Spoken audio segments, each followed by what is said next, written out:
sí creo que es muy importante. Por eso me pidió también que les hiciera un repaso sobre la carta de Hebreos. Y Hebreos es una carta que no sabemos todavía el autor, creo que él les comentó eso. Se dice que pudo haber sido Pablo por la manera en que se escriben los textos, O Esteban. y se dirige a la iglesia, o Esteban o Bernabé, que en su momento estuvieron con Pablo. Pero, pues más que nos interesara el autor, nos interesa el contenido.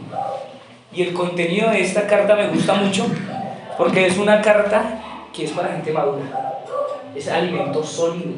O sea, aquí por eso ustedes ya están en un nivel avanzado, es alimento sólido, porque esta carta va directamente a nosotros como creyentes en exhortación a la idolatría. Lo que hace, ojo con eso, lo que hace el autor de esta carta es derrotar toda la idolatría que venía del pueblo de Dios. Toda la idolatría. ¿Por qué idolatría? Porque ellos se vieron, como esto está en medio de la dispersión, cuando las 12 tribus son dispersas, ¿sí? Cuando el Señor Jesús se va, entonces aparece la duda, como hoy en día nos sucede a nosotros, aparece el temor, porque el judaísmo tenía gran poder. Entonces, ¿qué hizo la gente que se había convertido del judaísmo al cristianismo? Por temor, gracias hijo, por temor a que les quitaran su vida, muchos estaban volviendo al judaísmo. Es como decir hoy por hoy, si a nosotros nos cuestionaran por nuestro cristianismo, de hecho creo que muchos volverían al catolicismo, porque ya en el catolicismo están adorando, hay alabancistas, dice por ahí, hay adoradores, está casi que igual. De hecho, el catolicismo ha adoptado muchas de las canciones de la iglesia cristiana, muchos de los métodos cristianos para no perder su gente. ¿Qué estaba haciendo el judaísmo? Lo mismo. Entonces, buscando la manera de que todos los que se habían convertido al Cristo regresarlos al judaísmo. ¿Y con qué lo hicieron? Colocando en parte el temor de que el que estuviera hablando el evangelio y se considerara cristiano sufría persecución. Entonces, por eso es una carta muy importante. La fecha del pastor que les habló, lo que eso fue entre el año 70 y el año 95 más o menos se cree que se escribió esa carta. Más o menos esa es la época en que se escribe después de Cristo, ¿no? Pura santa. El tema principal de esta carta, como les estamos mencionando, se habla de Jesús como el sumo sacerdote. El pastor les alcanzó a hablar de la superioridad de Cristo. Alcanzaron a estar, entonces yo puedo ir avanzando rápido. Entonces, ahí tienen si lo quieren escribir, si no lo alcanzaron a anotar. El tema principal es que nos presenta a Cristo como un sumo sacerdote. Recuerden que estamos hablando de la ley. Cuando Jesucristo se va y dice consumado es, cuando Él dice la ley ha sido consumida, entonces aquí esta gente sufre una batalla.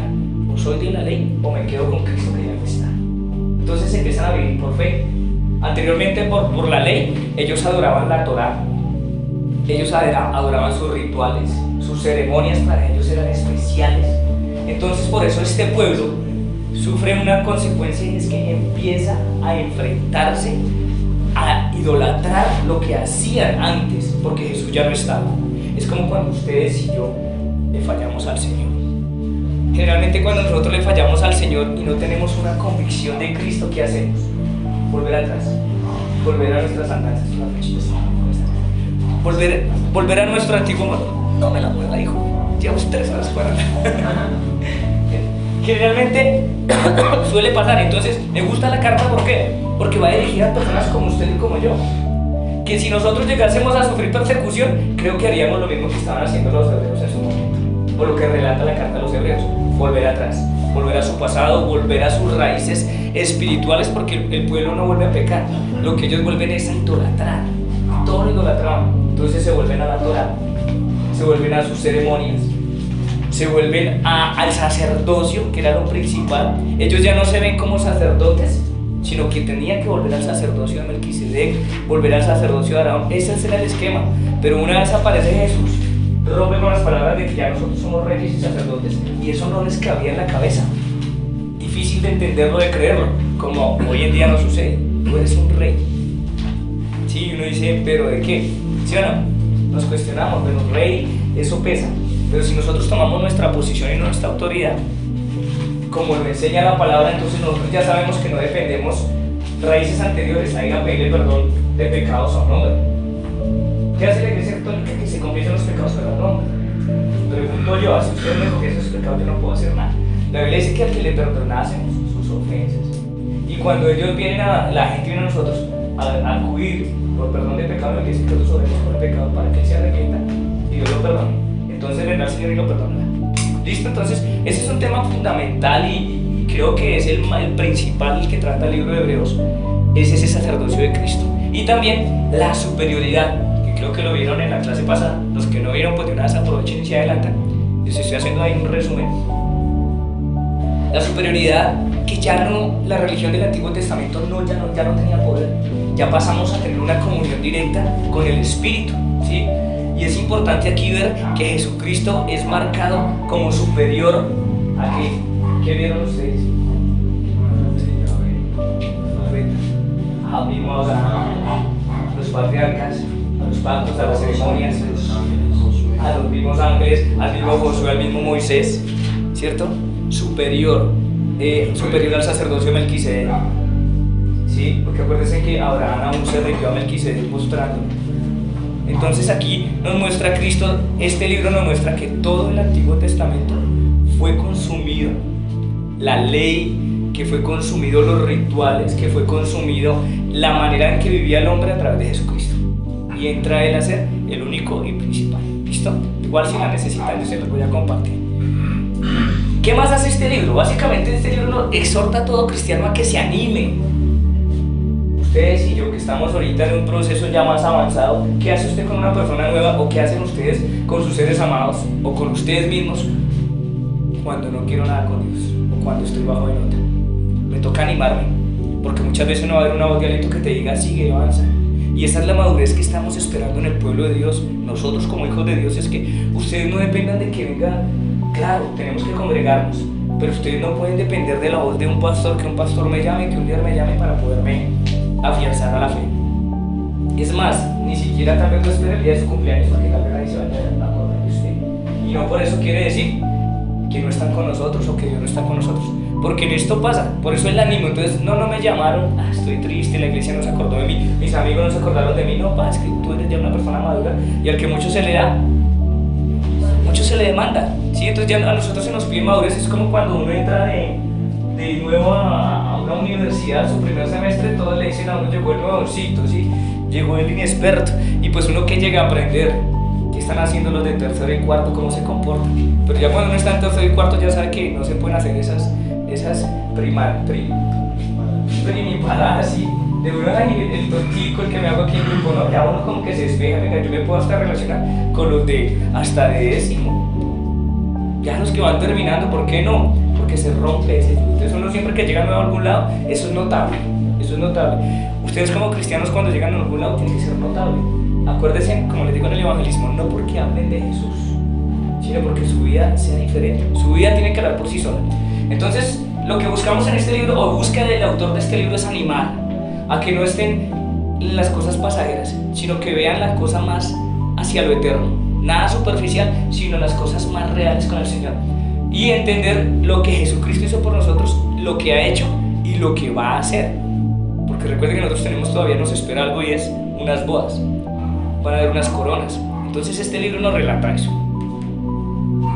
Tenemos también aquí que el libro de Hebreos nos empieza mostrando la superioridad de Cristo, que eso ya lo vieron con el paso, y parte de esa superioridad, entonces ustedes hablaban, me gusta esto, la carta de los Romanos reveló la necesidad de la fe. ¿Cuántos han leído Romanos? La carta de Romanos 8 habla de algo muy bonito, y es que por esa causa de nuestro pecado el Señor ayudó a todos los que no llegaron. Se salvaron ustedes que madrugan y son. La carta de Romanos habla de la fe. Entonces por eso cuando una persona le interesa leer y quiere entender un poco más de Cristo, mandémosle a este libro. A mí me gusta mandar a la gente a este libro porque sacan muchas preguntas. Y este libro habla de cómo se consume la ley, de que a causa de nuestro pecado todos estábamos muertos, pero a causa de Jesús pasamos a una salvación por su gracia. Y entonces este libro, comparándolo aquí con lo que habla Hebreos ya no nos muestra solamente la fe, sino la superioridad. No nos muestra solamente la necesidad de creer en algo, sino que nos muestra que en ese que creemos tiene un poder mayor para hacer cosas que nosotros no veíamos en el libro de Romanos. En Romanos se rompen maldiciones, se libra de pecados, se empieza una nueva vida. En el libro de Hebreos se empieza entiende la supremacía del Señor Jesucristo. Están escribiendo que es el que no me dice ti, paso. Ti, ¿listo? ¿Qué más vieron con el pastor? Entonces hablábamos aquí, si quieren anotar las citas bíblicas para no quedarnos ahí. ¿Superior qué? A los profetas. Ahí está la cita bíblica si la quieren anotar. Superior a los ángeles. Superior a Moisés. Superior a Josué, al sacerdocio de Levítico, lo que hablábamos. Superior a los mismos cielos. Porque hay gente, como decimos en este libro, ellos se volvieron otra vez idólatras y todo lo que veían, por ser parte de la creación de Dios, lo empezaron a idolatrar. Entonces, el escritor de este libro, téngalo muy presente, que lo que aparece es para destruir todas esas imágenes y enseñanzas de adoctrinamiento, porque venían adoctrinados hacia la idolatría. ¿Por qué? Porque no podían creer que pues, si Jesús se fue tenemos que volver atrás. No, Jesús se fue y les dejó sus enseñanzas claras, que Él era el superior al templo. ¿Por qué? Porque el pueblo judío sí le daba mucho valor al templo, al arca. ¿Cómo estás? El pueblo judío sí entendía de pronto mayormente que lo que nosotros a veces hemos querido ver, ese poder, o más bien ese significado de todo lo que se hacía en el pasado, guiados por la Torá, del poder que había en esos rituales, en esas ceremonias. Por eso ustedes verán, y los indios son muy ritualistas. ¿De dónde lo vienen aprendiendo? De esa tradición antigua. ¿Por qué? Porque creen que hay algo más allá. Y ese más allá ellos se lo dominan a la tierra, al dios sol, al dios agua, a la madre tierra. Cada uno arma su dios. Y por eso es que se empiezan ellos a desprender de la fe en Dios. El libro aparece para retraerlos, volverlos a acoger hacia la fe en Cristo. Santuario superior, un mejor pacto, superior a los hombres de la fe. Entonces aquí hablábamos de cuáles hombres de fe había. Si habla de hombres de fe, estamos hablando de Abraham principalmente, Enoc. Es que Enoc fue transportado por la fe, trasladado. Entonces creo que eso ya lo tenían bien claro, pero avancemos ahí. Bueno, aquí me pasé. Entonces hay una estructura de este libro que me gusta mucho. Los dos números que ven ustedes aquí son el capítulo y el versículo donde estamos tratando, en Hebreos. No le escribí toda la palabra para que me quede espacio. Entonces, verso 1, Dios está hablando por el Hijo. En el capítulo 2, la salvación y su autor, ¿quién es? El Hijo.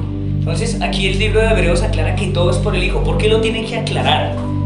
Vuelvo y les digo, porque la gente se está volviendo al judaísmo. Y tiene que aclararles que en el antiguo pacto todo se estaba haciendo llevando a la gente hacia Jesús. La tercera, o más bien la segunda parte aquí, Jesús, Moisés en el reposo. Entonces aquí hablamos que Jesús es mejor. ¿Se acuerdan que el pueblo se afianzaba mucho en Moisés? A donde fuera Moisés, lo que hiciera Moisés, porque ellos eran los que llevaban la ley, ellos eran los que el pueblo sabía que habían sido puestos por Dios para guiarlos. Pero Jesús aquí dice, es un mejor pacto. Con Jesús hay un mejor reposo. ¿Listo? La tercera parte, Jesús como sumo sacerdote en la apostasía, o sea, en la falsedad. Jesús se levanta aquí como el sumo sacerdote en cuanto a la religión, en cuanto a los mismos sacerdotes, lo que hablábamos anteriormente, el mismo sacerdocio de Melquisedec, que fue a quien Abraham le rindió ofrendas. ¿Listo? Entonces ahora se habla aquí en este libro como Jesús, un mejor sacerdote. La cuarta parte se muestra a Jesús como mediador y se muestra en un nuevo pacto.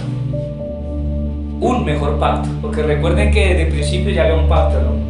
El Señor ya había pactado con el hombre, pero ese pacto lo rompe Adán a causa del pecado. Aparece Jesús cuando la Biblia dice que así como por uno llegó el pecado y gobernó todo el mundo, cuanto más por la obediencia de uno reinaremos la salvación, la gracia en favor nuestro.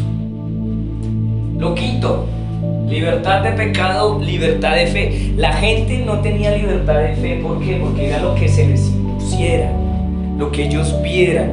Entonces, si no veían la nube, no creían. Por eso cuando Moisés se va, que hicieron un becerro, necesitaban ver algo, necesitaban tener algo. Jesús entra en el mediador de un nuevo pacto y les muestra, no, eso no es necesario. Solamente con creer en Jesús. Alguien me preguntaba y me decía, bueno, no es justo que una persona mala habiendo pecado, ya en sus últimos días se arrepiente y se vaya al cielo. No es justo, no es justo, me decía esta persona. Pero para Dios la justicia se hace por el nombre de Jesús. Si esta persona pudo haber sido el asesino más asesino, el último minuto de su vida se arrepiente, la Biblia dice que va al cielo, pero con una diferencia, que no tendrá lo que promete el libro de Santiago, que hay unas coronas para el que perseverará hasta el fin. La persona es salva, pero como el reino, la Biblia habla que es un reino, ¿no? El reino de Dios, o sea que hay gobierno, tiene que haber posiciones. Entonces, ¿qué posición nos va a tocar? No sé, pero de seguro será mejor que alguno que al último momento se va a arrepentir y llegue al cielo. Y lo último, Jesús y los que lo rechazan y los que permanecen en él. Aquí hay un mejor resultado, porque anteriormente la gente que rechazaba el evangelio, la Torá, tenían que ofrendar o presentar un sacrificio de acuerdo a su pecado, ¿sí? Ante el sacerdocio. Con Jesús no, el sacrificio está, es el sacrificio vivo.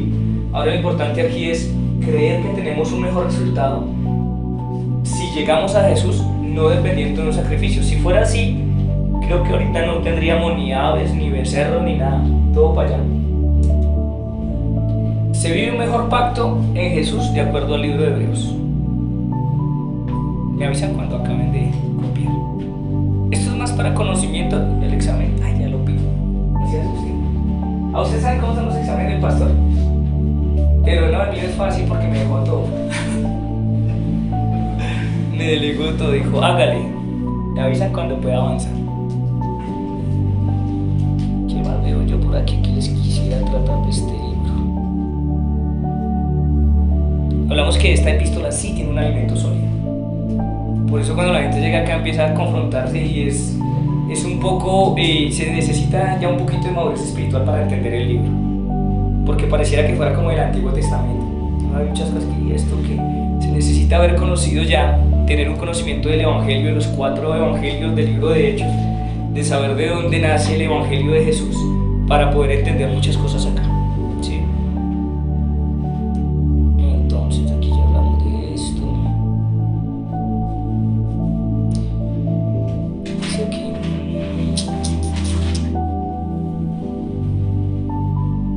se habla aquí que Jesús está, o sea, se basan en la exposición de que hay un verdadero tabernáculo y aquí ya es Jesús. Por eso este libro toca mucho en el Antiguo Testamento y nos trae a nosotros a nuestro presente. Y es que así como ellos buscaban un tabernáculo, aquí lo representamos, el tabernáculo que está representado en Jesús. Eso lo encontramos en el capítulo 8, del verso 1 al 5. El nuevo pacto, que es mejor que el antiguo. Aunque es mejor que el antiguo, como he hablado con muchos de ustedes, a veces se nos tiene a nosotros una responsabilidad, y es que muchos dicen que vivir por la gracia es mejor, puede ser más fácil. Pero recuerdan ustedes que hay un verso que yo creo que los debe tallar a todos, incomodar a todos, y es que el que conoce la verdad y no la hace, le es contado como pecado. O sea, es duro. O sea, y en otras versiones dice, le es contado como desobediencia, le es contado como maldad. Pero entonces ahí uno va y mira, entonces como que la ley era un poco más suave que la gracia. ¿Por qué decimos nosotros eso? Porque en la ley ellos decían, presenta un sacrificio y ya ese expió mis pecados. Pero ahora que yo estoy acá, entonces se nos pide andar rectamente. Por eso se le busca a las personas maduras. Las cartas generales, ahorita siguiendo a Santiago, se busca a esa gente madura, ellos que actúen, que demuestren su fe, que vayamos sobre ella. ¿Listo? ¿Puedo avanzar? Este libro se compone de 5 advertencias. En esta sí quisiera que abriéramos la Biblia y fuéramos a ellas. Hebreos 2, 1 al 4. Una advertencia, y es el peligro de descuidar o desatender el mensaje fundamental para la salvación. Ahí dice, ¿cómo pues desaprovecharán o perderán una salvación tan grande? ¿Quiénes son los salvos? ¿Los de afuera o nosotros? O sea, esa palabra va para los que estamos en el Señor, que podemos desaprovechar la oportunidad de ser salvos por querer volver atrás. Por eso el libro habla de alentarnos a seguir en este camino. ¿Cómo pues? Es que yo no tranquila porque traía chaqueta, si no lo de la ley yo la leo. 1, 2, 1, 4. Sí. Además, Dios confirmó el mensaje mediante señales. No, 2, 1 al 4. Así que debemos prestar mucha atención a las verdades que hemos oído. No sea que nos desviemos de ellas, pues el mensaje de Dios transmitido mediante los ángeles se ha mantenido firme, y toda infracción a la ley y todo acto de desobediencia recibió el castigo que merecía. Entonces, ¿qué nos hace pensar que podemos escapar si descuidamos esta salvación tan grande, que primeramente fue anunciada por el mismo Señor Jesús y luego nos fue transmitida a quienes la oyeron hablar? Además, Dios confirmó el mensaje mediante señales, maravillas, diversos milagros y dones del Espíritu Santo según su voluntad. ¿Cómo desaprovechar una salvación tan grande? Pero miren que les empieza a decir, como lo hicieron los ángeles, porque se tiene que también ponerse en la posición del pueblo judío. Los ángeles, ¿ustedes recuerdan cuando Lot, Abraham intercedió para que Lot fuera sacado allá y fuera salvo? ¿Qué se le presentó a Lot? ¿Quién fue por? ¿Y qué iban a hacer la gente con los ángeles? ¿Recuerdan? Abusar. O sea, aquí aparece el pecado como tal. O sea, no me importa. A ver, yo no sé si a usted se le aparece un ángel y usted quisiera irlo a robar o abusar de él. Yo creo que es una maravilla que no pueda haber un ángel. Y esta gente aún con la ceguera espiritual, no importa que sea un ángel, o sea, que no ceguera. Y aquí está diciéndoles, ustedes vienen de esa tradición de haber visto que los ángeles eran reales y donde el Señor los mandaba se hacía como ellos, como el Señor les ordenaba. Sáquenlos y destruimos a Sodoma y a Gomorra. Hoy dice, ¿cómo vamos a escoger una salvación tan grande cuando dice que si creemos en Jesús seremos salvos nosotros y nuestra casa? Pero si cuidamos esa salvación tan grande, hay condenación eterna. O sea, aquí ya no hay otro parámetro, condenación eterna. Entonces nosotros debemos de tener mucho cuidado. Van a haber momentos de crisis, momentos en los que no queramos ni siquiera a veces buscar de Dios. Eso me ha pasado a mí. Ahorita que venían, ¿cuántos sufrieron la lucha de decir me voy para allá, voy para mi casa y saco las cosas de la lluvia? Todos pasamos por eso. Todos, yo venía a mi bicicleta y hago la clase por WhatsApp. Nada más. Es muy fácil buscarlo. Y ustedes dirán sí, pero tenemos un compromiso. La hermana me decía, es un sacrificio. No, porque cuando tú amas algo y saben que ese algo te sirve, o ustedes van a su trabajo solamente porque les pagan. Ustedes saben que si no van y llueve otro día y no van, jefe, está lloviendo, mañana voy, ¿qué pasa? Lo mismo, nosotros con Dios tenemos una responsabilidad, un acto de nosotros que sale voluntario. Es que no voy porque me miren o me paguen, es porque eso me nace en mi corazón y yo necesito crecer. Entonces aquí Jesús nos da una oportunidad y una alternativa a nosotros, y es que tengamos por primicia, por primero, buscarlo, creerlo. Que van a haber momentos de flaqueza. Los que tienen hijos, ustedes deben entender, sus hijos van a tener momentos que tal vez no quieran saber nada ni de usted, y va a ser normal, y usted no tiene por qué estarlos obligando, porque ni aun Jesús lo hizo con nosotros. Lo que se nos llama es, ¿te acuerdas la imagen? Animarlos. ¿A cuánto les es fácil animarse en acá? Y sabe que lo difícil que a veces no somos capaces ni de animarnos nosotros. ¿Cómo vamos a animar a alguien después? Por eso empieza por casa, por mí. Si ustedes que vinieron ahorita, no, ya que voy a ir, que se pase la luz rápido, no tengo que animar. Señor, pues bueno, a pesar de la lluvia vengo, voy a recibir, prepárame algo, porque si yo empiezo a abrir mi boca de esa abundancia que hay, en mi corazón voy a escuchar. Entonces, pereza, qué mamera, ¿para qué me metí a ese curso? Estaría ahorita viendo, ¿qué presentan hasta ahora? Noticias y La Voz Senior.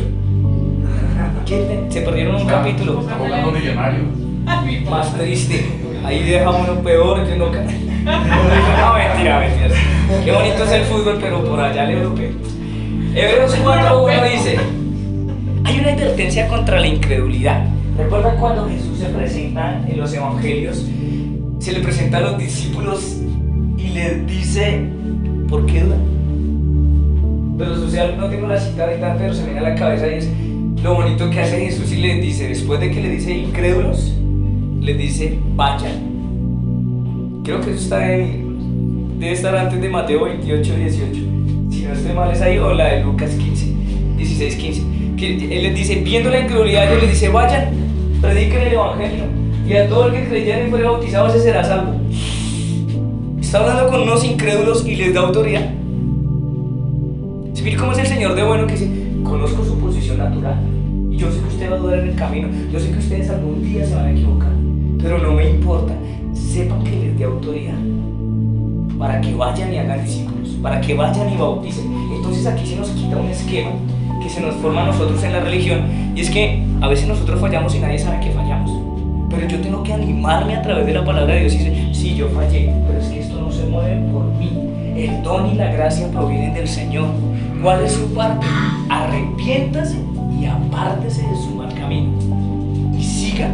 Para eso se necesita valentía, para eso se necesita entender que debo tener madurez, porque generalmente cuando los que son esposos acá discuten con su esposo, aunque saben que la Biblia dice que no se ponga el sol sobre vuestro enojo, ¿qué pasa? A veces se solucionan las cosas debajo de las cobijas y nunca hubo un perdón, una reconciliación, y sabemos la verdad. Fabio está captando todo esto.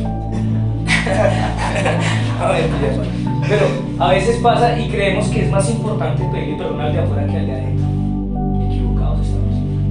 Y la batalla más difícil es en casa. Si yo soy capaz de enfrentar situaciones duras, adversas en mi casa, cuando lo vaya a hacer afuera ya va a estar preparado, ya va a estar maduro. Pero tengo que entender eso. Hay incredulidad, siempre la vamos a tener. O ustedes son de los que salen y hoy me gano el baloto. No, ¿Sí? si no lo compramos. Exacto, o sea, hay incredulidad porque no lo compró. ¿Sí? Ya empezamos ahí, entonces hay incredulidad, la va a haber y siempre tal vez tendremos que tener eso. Hay momentos de valentía donde uno dice, crean en el Señor. Y eso es chévere hablarlo, pero que cuando llegues a un proceso duro, podrías ser capaz de decir, creo en el Señor Jesucristo y soy salvo.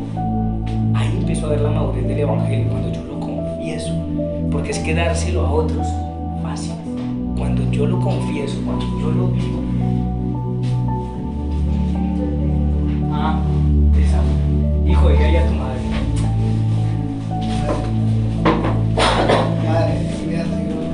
¿Alguno ha sufrido de incredulidad?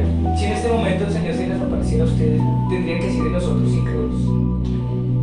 Yo creo que siempre lo tendrá que decir. Porque hay veces o en ciertas áreas de la vida que creemos más que en otras, ¿no? A veces nos es más fácil creer para, no sé, hay gente que en las finanzas le va muy bien, pero le cuesta creer para salud. Le cuesta creer para que Dios y sus ángeles van con sus hijos. Entonces son los que uno ve con temor. Yo salgo con mis hijos a donde vaya. Y yo he aprendido a confiar en Dios, como le decía en la otra clase, es que, pues, así como Dios me guardó a mí desde mis 8 o 7 años que andaba en la calle, ¿por qué no va a guardar a mi hijo? Y pues si pasa algo, de Dios vendrá alguna cosa. Pero yo tengo que aprender a dejarlos caminar solitos. En el libro de Hebreos se nos manda a caminar por fe, a caminar solos. Que ya no vengan, ay, no, es que pequé, vuelvo al ritual. No, vaya Jesús, vaya Jesús. Y si ustedes como yo, que somos personas maduras aquí en el tema espiritual, no le enseñamos a la gente a ir a Jesús, no nos enseñamos a ir a Jesús, todo esto es en vano. Están asistiendo a unas clases más. Tenemos que ir a Jesús. ¿Listo?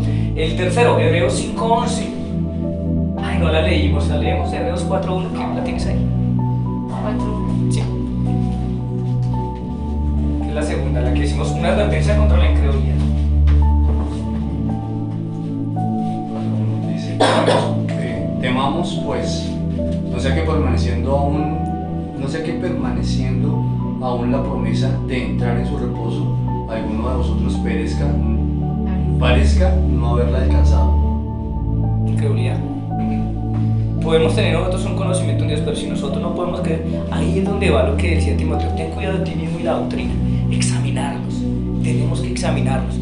A mí me ha tocado aprender a examinarme, porque dice la Biblia, le dijo Pablo a Timoteo, haciendo esto, ¿qué va a pasar? Cuando tienes cuidado de lo que enseñas, de lo que estás viviendo, ¿qué va a pasar según la Biblia? Porque haciendo esto te salvarás a ti mismo, le dice Pablo primero a Timoteo. Y a los que te escuchen, o sea, primero yo. Y aquí es donde tenemos nosotros que también somos partidarios, que si hay alguien que necesita crecimiento es usted. Usted, esa vaina de que uno llegue y ora por todo el mundo y no ora por su vida, mal. Ore primero por usted, porque así como usted esté lleno va a dar. Si no hay nada aquí va a dar. También sería hipocresía decirles, yo no les traje esto y después, oiga, yo no comí. ¿Quién lo mandó si usted lo está ofreciendo? Teniendo el plato lleno, lo cedió a otros y ahora usted está aguantando. Diferente cuando usted dice va a hacer sacrificio por la gente, como dice uno padre, ¿no? Donde come uno, comemos dos, comemos tres y el que alcance a llegar. Ahí es muy diferente, pero cuando yo tengo la posibilidad de crecer en el Evangelio y solamente quiero darle a la gente, a veces de lo que no tengo, ahí estoy fallando. Crezca usted, fortalezcase, eso es como el que va al gimnasio, ¿no? Todos, ay, chévere sus músculos, chévere la fibra, sí. ¿Quién se está ganando ese mérito? El que está haciendo el ejercicio. Los de atrás, los de afuera están solo viendo. Pero si esa persona no saca ese sacrificio, jamás va a recibir la gloria. Oh, qué buen cuerpo tienes. ¿Sí? Las chicas les gusta verlo grande, acuerpado, pero ellas ¿qué hacen para eso? Y ahí es donde uno dice, oh, a un hombre así de grande. ¿Y usted sí se merece ese hombre? No vas al gimnasio, entonces no pida más de lo que puede recibir. En serio, porque es que eso es fácil, uno va. O uno, uy, la chica linda, la chica. Uy, este chino, yo no dije nada y usted se está llevando todo otra vez. Ya se pasa, entonces uno dice, uy, esta mujer tan hermosa, chévere. Pero tú, ¿qué estás haciendo para decirme merezco una mujer así? Hoy en día, cada uno de nosotros, los solteros, en valorar, venga, yo me merezco una mujer que vaya aún mejor. Si tiene mayor nivel que el mío, mejor, que me empuje. Pero ¿qué me va a llevar a alguien que me toque jalar? Ella tiene que decir lo mismo. ¿Quién me va a llevar a este mujergano para que me estanque? Entonces ahí uno ya empieza a escoger. Allá uno empieza a decir, venga, dice antes él, me gusta la palabra que dice, es que el que escoge esposa no es Jesús, no es Dios, es usted. ¿Por qué le echa la culpa al Señor? Usted le pone en oración, pero el que escoge es usted, entonces no me venga a echar la culpa si se separó o no se separó. Y tiene toda la razón. Porque ¿quién le gustó? Al Espíritu Santo. Es un deseo de mí, es un deseo mío, un deseo que me acompaña y que yo la describo como sea. Y lo peor es que, o no lo peor, que a veces somos tan incrédulos lo que estamos hablando acá, que yo le pido a Dios una mujer así, pero resulta cobrándome una diferente. ¿Qué pasó ahí? No, que usted tenía ciertos ideales. Entonces, ¿qué hubo ahí? Incredulidad de algo que creo en mi corazón que puedo merecerme, pero cuando lo voy a aplicar en la fe no soy capaz. Lo mismo me sucede con el Evangelio. Yo conozco el Evangelio, yo sé que podría dar algo diferente a mis hijos, a los que me rodean, pero mi temor no me deja. Entonces, no, mi familia es salva. ¿Y usted qué hace para que sean salvos? No, no soy capaz. Me hace así. ¿A cuánto les hace así a veces darle un beso a un hijo? Yo vengo de una familia que para que se diera un beso a nuestra familia tocaba el de Judas. Cuando uno veía un beso en la casa, algo va a pasar. ¿Sí o no? Porque no era nuestra costumbre. Hoy en día con mis hermanos todos nos hablamos de eso y es normal, porque nos tenemos un aprecio. Pero antes ese beso, ahí sí uno decía, hay un Judas entre nosotros. Hebreos 5:11, la tercera advertencia. Ojo con estas que les pueden servir por algo. Ojo, les pueden servir, ¿no?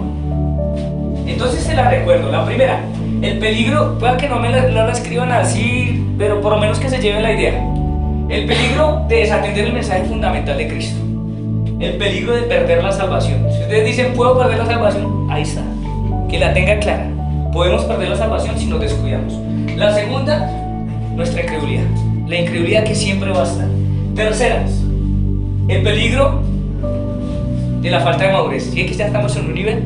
Entonces aquí ustedes no se les puede, ay no, ustedes después de estas clases, después de su escuela, ustedes no pueden llegar a ser los mismos de antes. Los mismos bebés espirituales que llegan a buscar leche. Pero Pablo dice, a su posición he tenido que venirles a dar leche porque no están preparados para un alimento sólido. Y cuando se refiere a leche, a usted, a mí me gusta la leche, pero la leche no hace lo mismo en mi cuerpo que cuando uno se come un banquete de carne. Es rica, me fascina la leche, pero no suple lo que suple una proteína, lo que suple un alimento sólido. Entonces Pablo está diciendo, me toca darles dulces, porque ustedes, si les doy un tumi, se me atoran.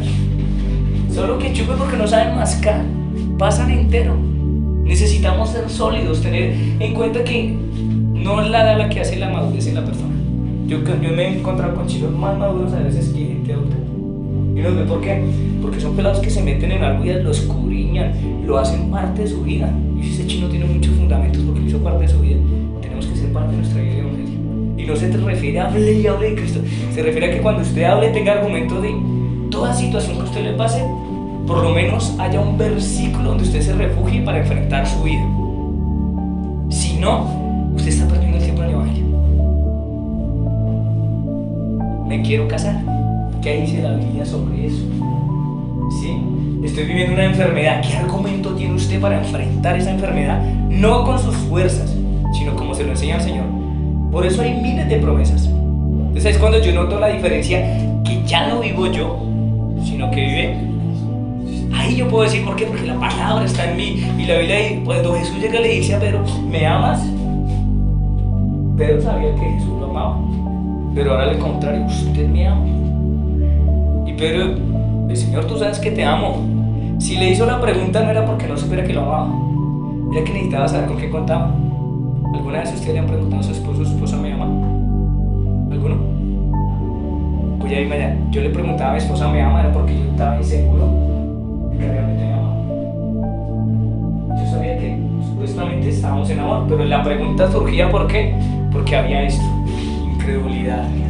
Yo no estaba seguro. ¿Me amas? Es cuando usted hace esa pregunta y usted ya es casado, es preocupante, ¿no? Cuando está de novio, pues uno está ahí tramando, pero ya casado, esa pregunta pesa. Y a veces nos toca así, venga, yo sí amo al Señor, ¿qué tengo de Dios? Si la mujer dice, demuéstrame que me amas, uno ¿cómo se lo demuestra? Con muchos actos. Yo digo, mi esposo, desde que a usted no le falte mercado, pues ya es una muestra de amor. Desde que a usted no le falten sus cosas, su estilo de vestir, sus cosas personales, ya le estoy mostrando una parte de amor. Pero a veces eso no se valora. ¿Qué necesitan ellas? ¿Qué necesitan ellas? Escucharlo. ¿Qué necesita el Señor para que demostremos escuchar su voz? Porque la fe viene por el oír. El aliento a nosotros como parejas es que te digan con qué bien estás, qué chévere eres, qué buena persona eres. Eso alienta. Cuando nosotros expresamos la palabra de Dios, le estamos diciendo, Dios sí te amo porque te conozco. Y el que me ama, dice la Biblia, que mi palabra guardará. Por eso conoceréis que me aman, porque están en la palabra. Entonces ahí ya empezamos algo más profundo. ¿Qué tanta palabra hay en ustedes?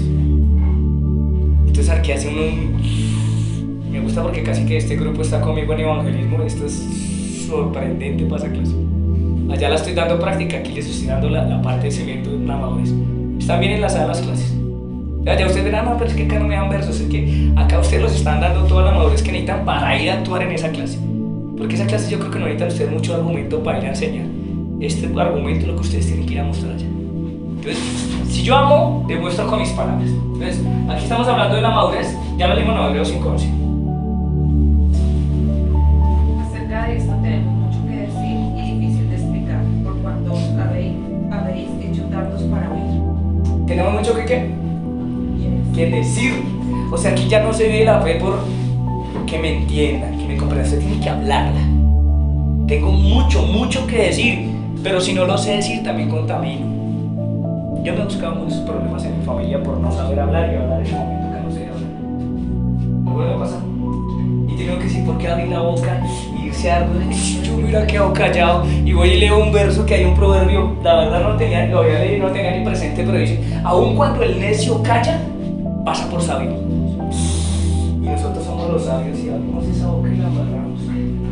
Y se los digo personalmente, a veces uno aquí, que uno da clases, que uno está como muy metido en esto y comete unas palabras que uno dice, pero doy gracias a Dios por esta madurez, porque apenas veo, bueno Señor, ¿qué me toca ahí? Pedir perdón, reconocerlo y seguir, porque si yo me quedo con eso, ¿quién se va a hacer daño? Ustedes en su hogar, si hay diferencias, si hay una palabra mal dicha, una expresión mal hecha, no se reconcilia de una vez para estar perdiendo tu hogar. Porque a veces es fácil al día afuera, no, sí, que se perdonen, vaya, dígale a su esposa, perdónenle después de que usted me ha hecho llorar. Después de que ella se argumenta y dice, es que usted me trata. Y usted dirá como hombre, pero no era mi intención. Pero lo que pasa es que la Biblia por eso dice que hay que tratarla como a vaso más frágil. Nosotros somos grotescos. Y la manera en que a nosotros nos hablan, no podemos dirigirnos a ella. Entonces aquí ya se empieza a ver, venga, trátela como madurez. Y a ella lo empieza a ver a usted como su líder, como su cabeza. ¿Sí? Y ella empieza a tomar su posición, soy corona, o sea que yo debo servir a mi esposo. Mal que una mujer hable mal de su esposo. Yo he tenido que confrontar con muchas de esta iglesia, no digo de afuera, de aquí, que uno les habla y tal, no, pues es que eres chévere, pero, si tú lo escogiste, no lo escogió Jesús, ¿no? Entonces no hay pero que valga. Dale moral, apóyalo, porque no hay cosa más horrible. Los que somos esposos sabemos que una mujer te por debajo de la misma esposa. que me dejan en la calle, pero que mi esposa hable mal de mí, ay sí, como que uno dice, no, basta, ya no me aguanta. Que hable la vecina, que hable la concubina, la que ustedes tenían, que hable. Pero que su esposa llegue a decir, es que es un buen hombre, pero, uno dice, no, realmente. Entonces ahí es donde uno dice, falta de madurez. Si ustedes son maduros, entienden, venga, yo no tengo por qué hablar de mi esposo. Además que si hablo de mi esposo, estoy hablando del mismo Jesús. Además que si hablo de mi esposa, estoy hablando de su misma iglesia. ¿Sí? Cómo empieza la madurez, como nuestro léxico tiene que empezar a cambiar. Entonces, antes de hablar algo, medítenlo y hagamos como dice el proverbio del necio, ¿no? El necio aún en todas sus cosas malas, prefiere callar para volverse sabio. Y a veces toca, cállese. Cuando su mujer le esté dando cantaleta, cállese. Lo peor que usted puede hacer es botar una palabra, porque eso parece que usted le botara cuando ahí, no sé si ustedes han prendido el fogón y está el aceite así como para hacer sus huevitos, sus plátanos y una gotica de agua. Eso es en bombas, con una gotica. Entonces hay que tener mucho cuidado, ¿listo? Vamos a la cuarta y es la otra advertencia. Entonces estamos hablando de no perder la salvación, una advertencia, cuidar su salvación. La segunda, batallar contra la incredulidad. Tercera, empezar a ser más maduros, o sea, exigirnos madurez. Yo sé que aquí es muy difícil, pero nosotros somos mandados a eso, a mostrar madurez. Anoche yo hablaba con unas personas que daban un taller y decía, a veces nos cuesta a nosotros que porque somos de la gaitana entonces todo se habla ñero. ¿Quién dijo eso? ¿Sí? Que porque yo crecí en Lisboa, donde ha sido, porque ese es el ambiente, entonces las palabras que se usan, mi perro, mi pez. Yo soy llamado a tener madurez. En medio que haya crecido en medio del odio, Señor, me presento como una oveja. Y ahí me tengo que comportar y cuidarme, ¿vale? Entonces cambiar mucho. En las empresas se dice, muéstrame tu glamour. Y de verdad que sí, a veces toca, porque hablamos y ay, pues. Yo no sé si les ha pasado, chicos, que uno ve una china bonita, pero linda, y habla y uno dice, Dios santo, que Dios me libre de... Y ella tiene lo mismo también de alguno, ¿no? Entonces por eso tenemos que cuidar nuestra forma de hablar. Y cuarto, Hebreos 6:4. Y el último allá coja Hebreos 10:26. Coja las dos citas y las tenemos.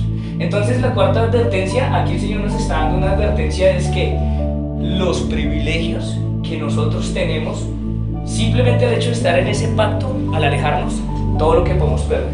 Hay unos privilegios por estar con Jesús, pero hay que entender que hay una amenaza. Si yo me voy de Jesús, puedo perder esos privilegios. ¿Cómo cuáles? Salvación, sanidad. ¿Qué más vino al Señor Jesús?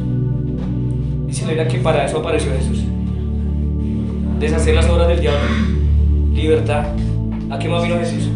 Justicia, paz, gozo, luz, la sal de la tierra. Y me gusta mucho la palabra la sal, porque uno dice, ustedes, bueno, hablando ahorita a través de Lot, cuando la mujer de Lot voltea a mirar, ¿por qué la Biblia dirá que quedó convertida en estatua de sal y no en estatua de piedra? Hasta en eso se ve la misericordia de Dios. La Biblia dice que nosotros somos la sal. Nosotros somos la sal, ¿sí? Yo lo tomo y lo veo como el Señor diciéndole, a pesar de que tú eras sal, por querer volver atrás, o sea, por irte a esto, la incredulidad, desear el mundo, que la Biblia dice que ella miró, o sea, deseó su mundo, que se convirtió en estatua de sal. A pesar de que tenía el sabor, a pesar de que tenía la unción, pasó a ser una estatua. Y una estatua sirve para algo. No sirve para más sino ir a sacarse fotos. ¿Alguna vez iba a las estatuas de Botero? Dale porro. Para que se paren los pájaros y hagan de las suyas. La estatua de sal dice, a pesar de que tú eras llamada, a pesar de que tú tenías un llamado genuino conmigo, por querer mirar atrás, el Señor es tan bonito que dice, no le quitó su sazón. Se lo dejó, murió con toda ilusión. Si vamos a verlo, murió con todo el toque de Dios. ¿De qué le sirvió la sal? ¿De qué le sirvió la sal? De nada. Y nosotros, es que nosotros somos la sal de la tierra. Ojo con eso. ¿Cómo vamos a perder una salvación tan grande si no asumimos que la sal se hizo para darle sabor a las cosas, no para estancarse? Y aún a veces nosotros, con todo y llamado, estamos como una estatua. ¿Y saben qué es lo único que va a pasar? Mucha gente los verá. Ah, sí, ahí está la estatua, ahí está tal. Pero ¿dónde están los frutos? Con todo y unción se secó. Dura esa palabra. ¿La leemos? En Hebreos 6:4, ¿qué la tiene? Porque es imposible que los que una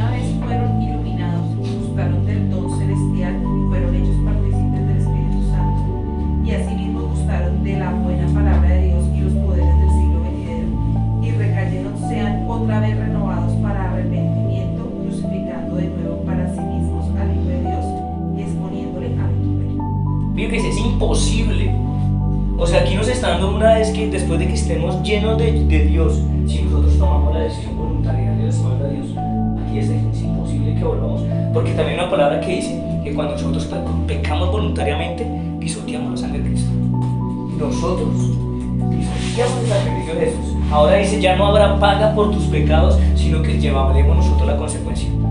Por eso para nosotros es un poco más fuerte. Una vez conocemos a Jesús, recibimos un perdón, pero cuando yo peco voluntariamente, yo llevo un castigo. Porque hay unas consecuencias más duras. A veces se le mide más duro a la gente cristiana y es entendible, porque se nos dio mucho. Pero tampoco es que sea imposible. Ahora nosotros pasamos a enfrentar esa situación. Entonces cada vez que ustedes vayan a pecar, acuérdense de esto. Valdría la pena, porque es que el pecado también es inmadurez.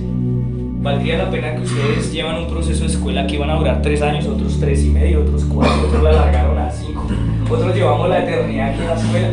Sí, años es que cada vez que cambian el pensum, no, Farchi, nosotros duramos esta escuela, ya no la conocemos pero es imposible que usted, dándole tanto tiempo a esto, vaya y cambie a Dios por un rato de placer. Piénselo.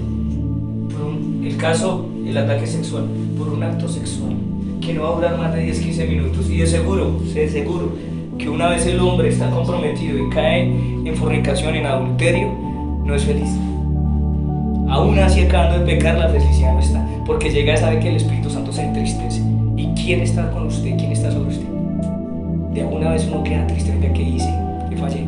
5 minutos, boté 3 años de escuela, boté años de estarse cuidando, de amar a su esposa, en un ratico boté todo. Entonces cuídese, para su sanita madurez. Hebreos 10:26. Y esa es la última advertencia, ¿no? Sobre el peligro de la reincidencia, o sea, como cuando uno pierde una materia recientemente, ¿no? Pierde y si no, yo tenía un profe que nos daba cálculo, pero era agresivo. Sí, le perdíamos la materia y nos volvíamos a ver el otro semestre. Ya usted sabía que se lo echaba encima, no nos explicaba, nos daba como la clase por, ya la saben, parecía que no existiéramos, horrible, y nos hizo quedar por una décima, todo por no sapear a alguien que tenía una copia. Nos cayó una copia y guardémosle la espalda, desde ese día había aprendido que no iba a guardar la espalda a nadie. Me costó como 800.000 pesos esa materia, atrasar un semestre de estudio, y la amiguita que se copió ya se estaba grabando. Y nosotros 3 allá llorándole al hombre. ¿Sabes que nos tocó? A muchos les tocó cambiar de sede y de profesor, porque lo volvían a ver y los dejaban. Y había gente que nos decía, otra vez viendo para ser profesor, sí, volví, me dijo. No le perdonaba una, no le ayudaba con una. Y a veces nosotros volvemos así, reiterativos, y creemos que porque Dios nos tiene que perdonar. Sí, la Biblia dice que si nosotros confesamos nuestros pecados, cuando nos arrepentimos, Él viene, nos perdona y nos limpia. Pero acuérdese que cuando somos reiterativos, ahora nosotros hacemos frente, porque estamos pisoteando la sangre de Jesús. O sea, el pacto, el sacrificio de Cristo para nosotros ahí no tiene precio, porque nosotros estamos pecando voluntariamente. A pesar de que tenemos un perdón, usted está haciendo algo voluntario, o sea, usted sabía. Como cuando le dicen ahí, oiga, me pasó otra cosa, usted sabía. ¿Cómo se siente uno? En vez de una ayuda, que esa palabra que hace uno. Yo me voy a pedir ayuda, no a que me sigan un día. Se le dijo. Pues entonces uno como que ahí me quedo callado. 5 minutos más. ¿Está durmiendo? Listo, Hebreos 10:26. Porque si pecaremos voluntariamente después de haber recibido el conocimiento de la verdad, ya no queda más sacrificio por los pecados, sino una horrenda expectación de juicio y de hervor de fuego que ha de devorar a los adversarios. El que viola la ley de Moisés por testimonio de 2 o 3 testigos muere irremisiblemente.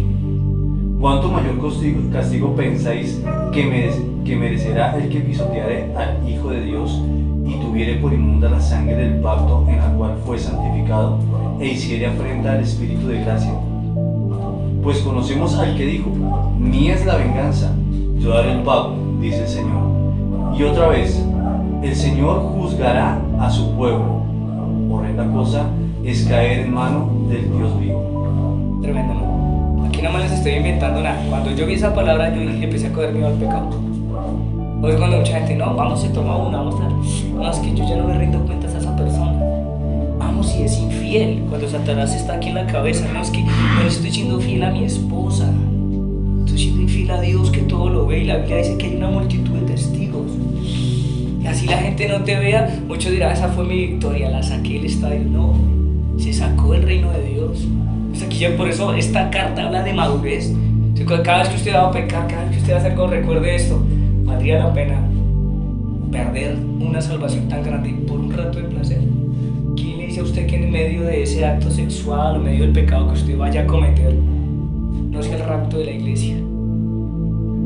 ¿Y sabe qué pasa? Cuando dice horrenda cosa le es, si usted se queda del rapto de la iglesia, la gente sabía que usted se congregaba, ¿qué cree que la gente va a hacer con usted? ¿Se acuerda que a uno le decían, sube calvo, sube? Yo creo que a nosotros nos van a decir, sube calvo, sube. ¿Se acuerdan de qué están hablando ahí? Suba, porque el otro sí subió y usted se quedó. Ay, sube calvo, sube. Vea el bullying que estaban haciendo ahí. A usted no le van a decir, sube calvo, sube.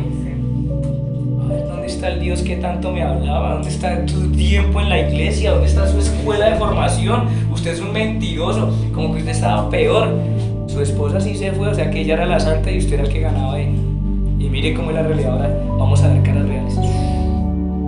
Y esa acusación tan grande, por eso es que nosotros debemos temer y cuidarnos, porque a nosotros se nos va a dar más duro. Yo honestamente les digo, si alguno de la iglesia se queda y los vecinos saben quién es, pobrecito de nosotros. Por eso entiendo cuando le dicen, huyan a los montes, es que ¿quién se va a aguantar ese bullying?